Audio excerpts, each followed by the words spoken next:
তামিম ছিল এক শহুরে কিশোর। সারাদিন মোবাইল, ভিডিও গেম আর সোশ্যাল মিডিয়াতেই তার সময় কেটে যেত। পড়াশোনা বা প্রকৃতির প্রতি কোনো আগ্রহই ছিল না।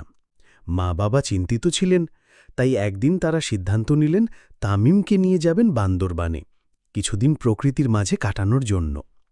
তামিম প্রথমে খুব বিরক্ত হয়েছিল। ইন্টারনেট নেই, বন্ধু নেই, গেমও নেই, এই জীবন কিভাবে চলবে? কিন্তু বান্দরবানে গিয়ে ধীরে ধীরে বদলাতে লাগল সব। পাহাড়ের নীরবতা, পাখির ডাক, ছোট ছোট ঝর্ণা আর আকাশজোড়া তারা তাকে মুগ্ধ করে দিল। একদিন তামিম পাহাড়ে ট্রেকিংয়ে বের হয় স্থানীয় এক গাইডের সঙ্গে। হাঁটার পথে গাইড বলল, পাহাড়ে চলতে গেলে ধৈর্য লাগে, একটু ধীরে হাঁটো, দেখবে পথটাই সবচেয়ে সুন্দর। তামিম প্রথমে হাসছিল, কিন্তু পাহাড় বেয়ে ওপরে ওঠার সময় সে বুঝল দৌড়ালে পড়ে যাবে, বিশ্রাম না নিলে ক্লান্ত হয়ে যাবে। শেষে পাহাড়ের চূড়ায় পৌঁছে সে থেমে দাঁড়াল। নিচে তাকিয়ে দেখল যে পথটা সে এসেছে সেটাই সবচেয়ে সুন্দর ছিল।